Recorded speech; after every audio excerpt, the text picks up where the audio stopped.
Good morning student. BCom final year 5th sem C section के लिए ये lecture है।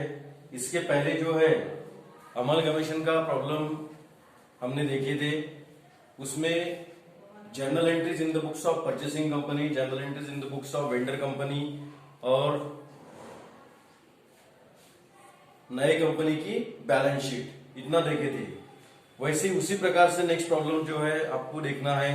इसके पहले अपन डिस्कस कर चुके हैं कि इसके बारे में जो प्रॉब्लम का जो पीडीएफ है, वो पीडीएफ आपके जो ग्रुप है, वो ग्रुप पर जब भी डिस्क्रिप्शन आप क्लिक करेंगे तो इसके जो प्रॉब्लम्स है उसका पीडीएफ आपको मिल जाएगा। तो उसमें पेज नंबर 54 दिया हुआ है और प्रॉब्लम नंबर उसमें 12 है।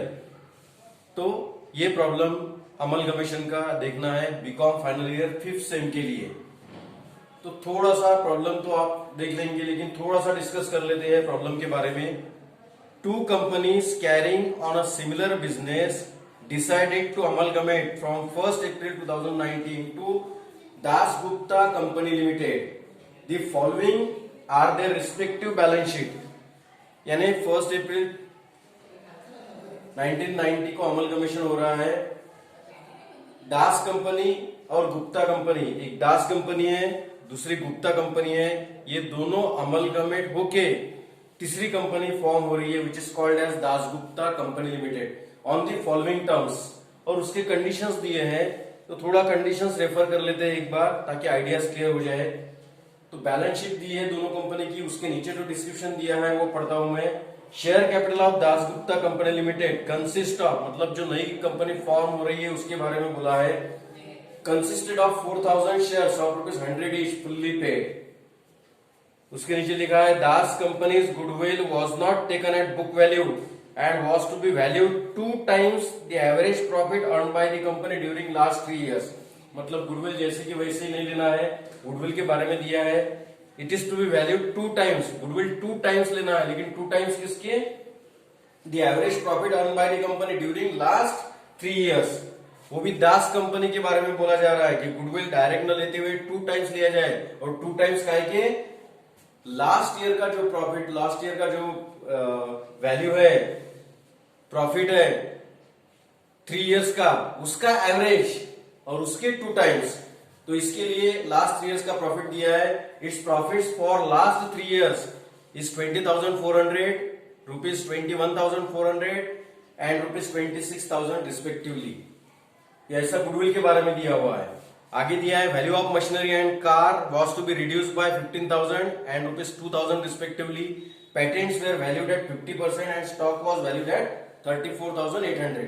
ये दिया है दास कंपनी के बारे में। उसके नीचे दिया है गुप्ता कंपनी के बारे में। Building and machinery of Gupta company limited was valued eight 85,000 and 40,000 respectively. Nothing was payable in respect of goodwill. Gupta company के लिए, गुडविल के लिए उसकी कुछ भी वैल्यूएशन किया हुआ नहीं है, यानी गुडविल कुछ भी नहीं आएंगी उसकी। उसके बाद में दिया हुआ है दास गुप्ता कंपनी वाज टू पे it's fully paid up shares, यानी परचेस कंसिडरेशन कैसे देना है उसके बारे में बोला गया है। दास कंपनी वाज टू पे it's fully paid up shares against the purchase consideration of Das company limited. यानी जो भी परचेस कंसिडरेशन है दास कंपनी का, उनको फुल्ली पेड अप शेयर्स दिए जाएंगे उतने वैल्यू के। और उसके बाद में जो है while 1,200 fully paid up shares and balance was payable to Gupta company. Gupta company के बारे में दिया है कि उनको 1,200 के फुल्ली पेड अप शेयर्स मिलेंगे, और जो भी कुछ अमाउंट इसके अलावा बचता है वो in the form of cash दिया जाएगा। Pass the journal entries in the books of Das company limited and show the opening balance sheet of Das Gupta company limited. यानी दास कंपनी और गुप्ता कंपनी, दो कंपनी की अपने पास इंफॉर्मेशन है, वो दोनों अमलगमेट होकर नई कंपनी बन रही है दास गुप्ता कंपनी लिमिटेड। और पूछा गया है journal entries in the books of Das company. अब दास कंपनी कौन सी हो गई? Vendor company. लेकिन प्रैक्टिस के लिए आपको दास कंपनी, भले ही इसमें नहीं पूछा है लेकिन प्रैक्टिस के लिए करना है। दास कंपनी के इसमें भी जर्नल एंट्रीज बनाना है, गुप्ता कंपनी की इसमें भी जर्नल एंट्रीज बनाना है, और फिर नई बैलेंस शीट देखेंगे। तो शुरुआत करते हैं। सबसे पहले you have to calculate purchase consideration. First you have to calculation of purchase consideration. Das company, इसके पहले जो प्रॉब्लम देख रहा था वो एक ही साथ दोनों का परचेज कंसिडरेशन कैलकुलेट कर लिया था, मतलब एक कंपनी और दूसरी कंपनी। इसमें थोड़ा गुडविल का अलग दिया हुआ है करके हमने दास कंपनी का कैलकुलेशन अलग किया, गुप्ता कंपनी का कैलकुलेशन अलग किया। वो दोनों कंबाइन भी कर सकते हैं, लेकिन गुडविल के बारे में थोड़ा इसके बारे में अलग दिया हुआ है करके इसका कैलकुलेशन हमने सेपरेट किया है और इसका कैलकुलेशन सेपरेट किया है। दोनों कंबाइन एक ही कॉलम में भी कर सकते हैं, जैसा कि इसके पहले के प्रॉब्लम में किया हुआ है। तो कुछ भी वैल्यू परचेस कंसिडरेशन की डायरेक्ट दी हुई नहीं है, इसलिए नेट असेट मेथड से कैलकुलेट करना है। और उसके बारे में प्रॉब्लम में डिटेल इंफॉर्मेशन दी है कि कौन सी असेट कितने में ली हुई है। तो calculation of purchase consideration of Das company limited, तो दास कंपनी का परचेस कंसिडरेशन सबसे पहले कैलकुलेट करना है। ठीक है, असेट टेकन ओवर, ये किसके बारे में देख रहे हैं? दास कंपनी के बारे में। असेट टेकन ओवर, तो दास कंपनी की जो असेट साइड है उसमें देखेंगे पहले कैश एट बैंक, जितना है अमाउंट उतना ही बुक वैल्यू 18,100। उसके बाद में गुडविल, गुडविल के बारे में क्या दिया है? गुडविल के बारे में दिया है Das company's goodwill was not taken at book value, यानी वो बुक वैल्यू पे नहीं लेना है। Was to be value two times value करना है उसकी, लेकिन किसके? Average profit earn by the company during the last 3 years. और गुडविल का लास्ट 3 इयर्स का प्रॉफिट दिया है, इसलिए पहले लिखा हमने गुडविल। लास्ट 3 इयर्स का प्रॉफिट कितना है? 20,400 plus 21,400 plus 26,000 divided by 3, bracket complete, multiplied by 2 times है, इसलिए मल्टीप्लाइड बाय 2। तो ये प्लस करने के बाद डिवाइडेड बाय 3 किया, मल्टीप्लाइड बाय 2 किया, तो आता है 45,200। मतलब गुडविल की वैल्यू कितनी आई? 45,200। ठीक है, डेटर्स के बारे में कुछ नहीं दिया है, मतलब डेटर्स बुक वैल्यू पे लेना है, डेटर्स एट बुक वैल्यू, और डेटर्स कितने हैं? 8,400। मशीनरी के बारे में पर्टिकुलरली दिया है, machinery and car to be reduced by 15,000 and 2,000 respectively. Machinery कितने से रिड्यूस करना है? मशीनरी की वैल्यू एट प्रेजेंट है 50,000, कितने से रिड्यूस करना है? 15,000 से, 15,000 से रिड्यूस करने के बाद बाहर है 35,000। कार एट प्रेजेंट कितने की है? 20,000 की, रिड्यूस कितने से करना है? 2,000 से, आउटर कॉलम में कितने हैं? 18,000। उसके बाद में बिल्डिंग कुछ भी नहीं दिया है, इसका मतलब बुक वैल्यू पे लेना है, उसकी बुक वैल्यू है 70,000। पैटेंट्स 50% रिड्यूस करना है, टोटल 15,000 है, माइनस 50% है 7,500, आउटर कॉलम में आए 7,500। बिल्स रिसीवेबल बुक वैल्यू पे लेना है, बुक वैल्यू है उसकी 7,000। ये आगे असेट टेकन ओवर कितनी है? 2,44,000। इसको नाम दे सकते हैं कि total asset taken over.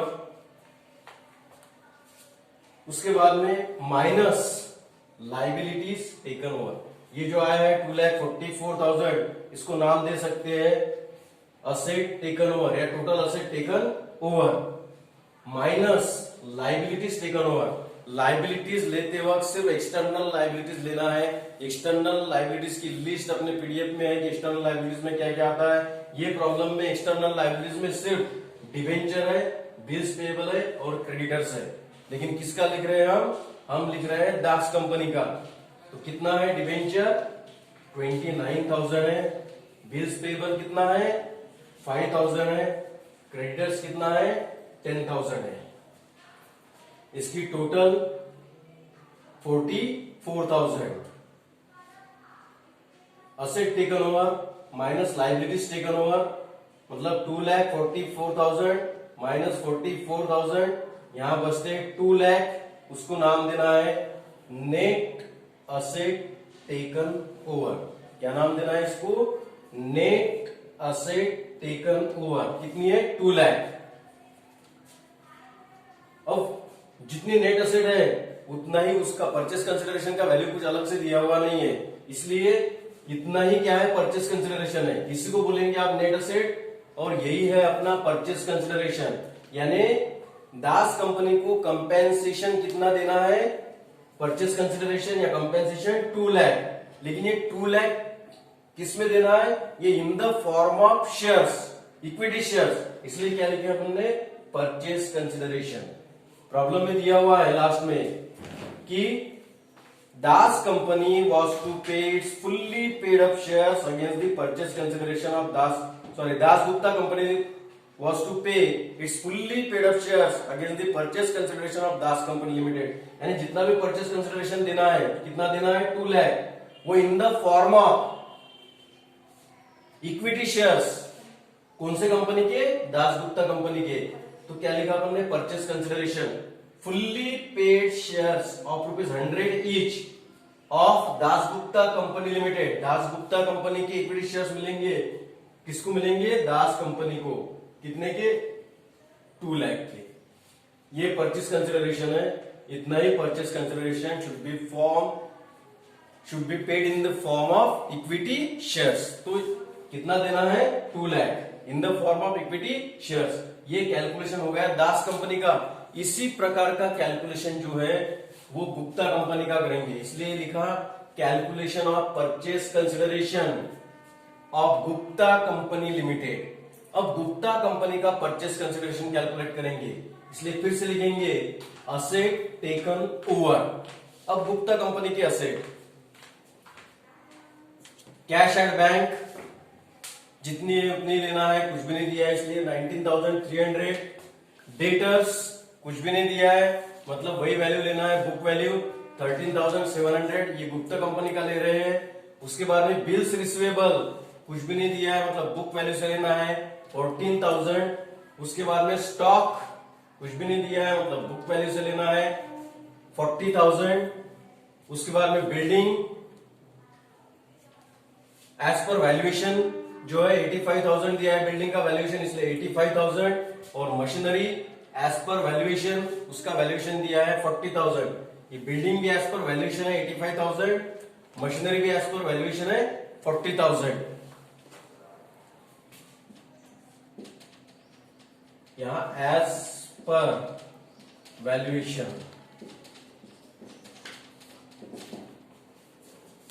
Building आ गई 85,000, मशीनरी आ गई 40,000, total 2,12,000 minus liabilities taken over. Liabilities लेते वक्त ध्यान में रखना है कि एक्सटर्नल लाइबिलिटीज लेना है, और इसकी भी एक्सटर्नल लाइबिलिटीज में 3 है, डिवेंचर है, क्रेडिटर्स है, बिल्स पेएबल है।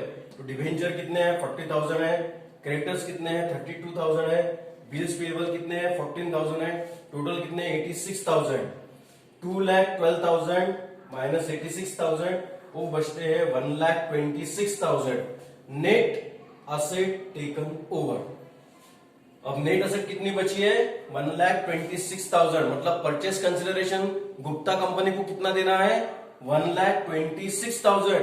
लेकिन इसके बारे में सेंटेंस दिया हुआ है,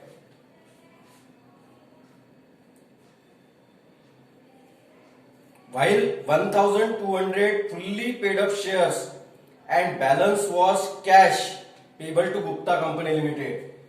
यानी 1,200 के शेयर्स देने हैं, और भी अगर अमाउंट बचता है तो वो क्या देना है, कैश देना है। तो यहां पे लिखेंगे परचेस कंसिडरेशन, टोटल कितना देना है, 1,26,000। इसलिए नंबर 1 लिखा अपन ने, क्या क्या देना है, फुल्ली पेड अप 1,200 शेयर्स, और एक शेयर कितने का, 100 का है, of ₹100 each of Das Gupta company limited. कौन से कंपनी के, जो नई बन रही है वो कंपनी की। तो नई कंपनी का नाम दास गुप्ता कंपनी लिमिटेड, किसको देना है, तो गुप्ता कंपनी लिमिटेड। तो कितने हो जाएंगे, 1,20,000। ये टोटल कितने देने हैं, 1,26,000। तो 1,200 shares at the rate of 100 each, तो ये हो गए 1,20,000। तो बचे कितने, 6,000। नंबर 2 वो in the form of cash देने हैं, इसलिए नंबर 2 कैश। यहां क्या लिखा, रिमेनिंग। रिमेनिंग कौन से, टोटल पेमेंट कितना करना है, 1,26,000। शेयर्स कितने के दिए, 1,20,000 के। तो रिमेनिंग कितने बचे हैं, रिमेनिंग बचे हैं 6,000। तो कैश कितने देने हैं, 6,000। टोटल कितनी हो गई, 1,26,000। तो ये हो गया कैलकुलेशन गुप्ता कंपनी का। ठीक है, इतना आपको पहले कैलकुलेट करना है। इसके बाद जो प्रिपेयर करना है journal entries in the books of Das company limited. Das company कौन सी कंपनी है? दास कंपनी वेंडर कंपनी है। गुप्ता कंपनी भी वेंडर कंपनी है। और दास गुप्ता कंपनी कौन सी है? परचेसिंग कंपनी है। तो दास कंपनी लिमिटेड केस में यानी वेंडर कंपनी केस में जर्नल एंट्रीज करना है। इसके पहले ही हमने डिस्कस किया है कि 4-5 एंट्री लगभग कॉमन ध्यान में रखना है। पहली एंट्री कौन सी थी? Asset transfer to realisation. दूसरी एंट्री कौन सी थी? Liabilities transfer to realisation. उसके बाद में पीसी ड्यू, उसके बाद में पीसी रिसीव्ड। ये 4 एंट्री तो लगभग पहले करना ही करना है। तो पहली एंट्री अपन करेंगे रियलाइजेशन अकाउंट डेबिट टू जो जो असेट है वो क्रेडिट करना है, to cash at bank account 13,700, to goodwill account as it is जितनी है उतनी 8,400, to debtors account 27,800, to stock account 50,000, to machinery account 20,000, to car account, then patent account, then bills receivable account 7,000। यानी पहली entry क्या करना है? कौन सी इसकी करना है? Asset transfer to realisation. Asset transfer to realisation की एंट्री क्या करेंगे? Realisation account debit to all assets account. लेकिन कौन किसकी असेट? दास कंपनी की। दास कंपनी की इसमें in the journal entries in the books of Das company की इसमें कर रहे हैं। तो दास कंपनी की जो असेट है वो तो वो 1 by 1 ले लिया। Realisation account debit to asset account. कई बार जो है वो ये लिखने के बजाय ऐसा लिख देते हैं कि realisation account debit to all asset account. तो ऑल असेट इतना लिखा तो कौन सी असेट है ये पता नहीं चलता। इसलिए आपको जितनी असेट है वो 1 by 1 लिखना है। जैसे कैसेट बैंक है, गुडविल है, डेटर्स है, स्टॉक है, मशीनरी है, कार है, बिल्डिंग है, पेटेंट्स है और बिल्स रिसीवेबल है। Explanation being asset transfer to realisation account. जैसे असेट ट्रांसफर की वैसे लायबिलिटीज ट्रांसफर करना है। और लायबिलिटीज ट्रांसफर करते वक्त जो है वो एक्सटर्नल लायबिलिटीज ट्रांसफर करना है। तो इसके उल्टे एंट्री लायबिलिटीज, एक्सटर्नल लायबिलिटीज में क्या क्या है अपने पास? डिबेंचर है, बिल्स पेएबल है, क्रेडिटर्स है। इसमें debentures account debit 29,000, bills payable account debit 5,000, creditors account debit 10,000, to realisation account 44,000। Explanation being liabilities transfer to realisation account. Asset transfer हो गया, लायबिलिटीज ट्रांसफर हो गई। अब पीसी ड्यू की एंट्री क्या करेंगे? Das Gupta company limited account debit. अब PC due कितना है? 2 लाख है, इसलिए Das Gupta company limited account debit to realisation account 2 lakh being PC due from Das Gupta company limited. Das Gupta company से 2 लाख परचेस कंसिडरेशन मिलना है, इसलिए क्या की एंट्री हमने Das Gupta company limited account debit to realisation account 2 lakh. Explanation क्या लिखा? Being PC due from Das Gupta company limited. अब पीसी रिसीव्ड, लेकिन पीसी रिसीव्ड कौन से फॉर्म में मिला है? In the form of equity shares. तो पीसी रिसीव्ड की entry equity shares in Das Gupta company limited. अब इक्विटी शेयर्स के फॉर्म में मिला है, इसलिए लिखा हमने equity shares in Das Gupta company limited account debit to Das Gupta company account. और कितना मिला? 2 lakh in the form of equity shares. Explanation क्या लिखा? Being PC that is purchase consideration received. किनके पास से मिला? From Das Gupta company limited. यानी पहले बेसिक 4 एंट्री अपनी asset transfer to realisation, liabilities transfer to realisation, purchase consideration due, purchase consideration received. ये 4 एंट्री होने के बाद में आपको प्रिपेयर करना है शॉर्ट में रियलाइजेशन अकाउंट। 3-4 लाइन का जनरल एंट्रीज के लिए जगह छोड़ देना है। And realisation you have to prepare realisation account और you have to find out whether profit और लॉस इन रियलाइजेशन अकाउंट। तो रियलाइजेशन अकाउंट में 14,000 प्रॉफिट निकलता है। 2-3 एंट्री है, आप कैलकुलेट कर सकते हैं। जर्नल टू लेजर कौन सा अकाउंट बनाना है? Realisation account. तो उसमें क्या मिलता है? प्रॉफिट। फिर प्रॉफिट मिलने के बाद इसकी entry realisation account debit to share holders account 14,000, explanation being profit on realisation transfer to share holders account, यानी रियलाइजेशन अकाउंट में जो प्रॉफिट हुआ है वो कहां ट्रांसफर किया है, शेयर होल्डर्स अकाउंट को ट्रांसफर किया है। यहां तक भी जनरल एंट्रीज लगभग कॉमन है। फिर से एक बार रिवाइज करते हैं। पहली entry asset transfer to realisation account, दूसरी entry liabilities transfer to realisation account, तीसरी एंट्री पर PC due that is purchase consideration due, उसके बाद में परचेस कंसिडरेशन रिसीव्ड, उसके बाद में आपने रियलाइजेशन अकाउंट बनाया, उसके बाद में प्रॉफिट आया, प्रॉफिट की एंट्री, उसके बाद में जो है बची हुई जो एक्यूमुलेटेड प्रॉफिट वो ट्रांसफर करना है, उसकी एंट्री। तो क्या क्या बचा है, शेयर कैपिटल अकाउंट डेबिट, इसका देख रहे हैं दास कंपनी का 1,60,000, profit and loss account debit 24,000, general reserve account debit 2,000 to share holders account, इसकी total 1,86,000। Explanation being share capital and accumulated profit, share capital and accumulated profit कहां transfer करना है, transfer to share holders account. ये भी entry लगभग common है हर problem में। और उसके बाद में जो लास्ट एंट्री है वो भी हर प्रॉब्लम में लगभग कॉमन है। अब अमाउंट जो है परचेस कंसिडरेशन का जो अमाउंट है वो distributed among the share holders की एंट्री क्या करेंगे, share holders account debit to equity shares in Dasgupta company limited account, और वो कितना 2 lakh. Being share received from Dasgupta company limited distributed to share holders, यानी ये लगभग इतनी एंट्रियाज in the books of Das company की इसमें आती है। दास कंपनी वेंडर कंपनी है। अब प्रैक्टिस के लिए ऐसी ही जनरल एंट्रीज आपको करके देखना इन the books of Gupta company. तो गुप्ता कंपनी के इसमें कौन सी जनरल एंट्रीज होंगी, पहली ये होंगी, लेकिन यहाँ किसके अमाउंट आएंगे, यहाँ गुप्ता कंपनी के आएंगे। उसके बाद में मतलब असेट ट्रांसफर की होंगी ही, उसके बाद में लायबिलिटीज ट्रांसफर की एंट्री होंगी ही, उसके बाद में पीसी ड्यू।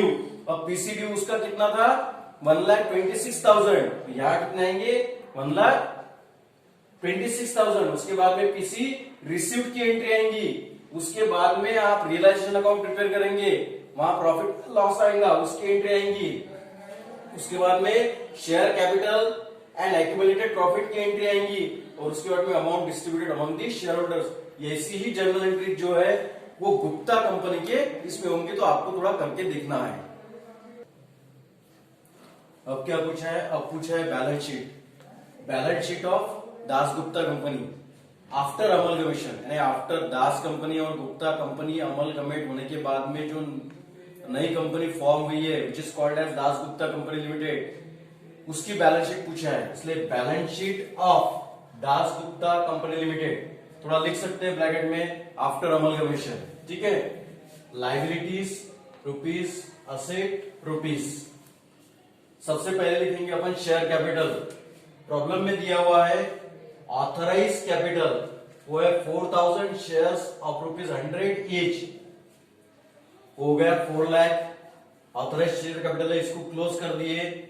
उसके बाद में issued and paid up capital, यहां पे ध्यान में रखना है fully paid up shares of 3,200। अब 3,200 कहां से आए, दास कंपनी के कितने शेयर इश्यू हुए, 2 लाख परचेस कंसिडरेशन था, उसका जो रेम्यूनरेशन है वो in the form of equity shares मिला, तो कितने 100 का एक शेयर, तो कितने शेयर्स इश्यू किए होंगे 2,000, वो दास कंपनी के। और गुप्ता कंपनी के 1,20,000 के लिए कितने शेयर्स इश्यू किए होंगे 1,200, 2,000 प्लस 1,200 हो गए 3,200 शेयर्स ऑफ ₹100 ईच, वो आ गए 3,20,000। उसके बाद में डिबेंचर्स दास कंपनी के और गुप्ता कंपनी के प्लस किए, वो आए 69,000। उसके बाद में बिल्स पेबल दास कंपनी के और गुप्ता कंपनी के प्लस किए, वो आए 19,000। उसके बाद में क्रेडिटर्स दास कंपनी के और गुप्ता कंपनी के प्लस किए, वो आए 42,000, ये हो गई लाइबिलिटीज। उसके बाद में असेट में गुडविल, एक की ही गुडविल के बारे में बोला था, कैलकुलेट करने के लिए बोला था, उसकी कैलकुलेट हुई थी 45,200, दूसरे की गुडविल जो है गुप्ता कंपनी की वर्थलेस बोला था इसलिए छोड़ दी, इसलिए गुडविल की वैल्यू आई 45,200। मशीनरी दास कंपनी गुप्ता कंपनी मिला के आई 75,000। बिल्डिंग दोनों की मिला के आई 1,55,000। उसके बाद में पेटेंट्स 7,500। उसके बाद में कार 18,000। उसके बाद में स्टॉक 74,800। उसके बाद में डेटर्स 22,100। उसके बाद में बिल्स पेबल 21,000। और उसके बाद में कैश एट बैंक, ये कैश एट बैंक कैलकुलेट करना है। कैश एट बैंक कैसे कैलकुलेट करेंगे? Calculation of cash at bank, cash received from Das company limited. Das company की कैश कितनी है या कैश एट बैंक कितनी है?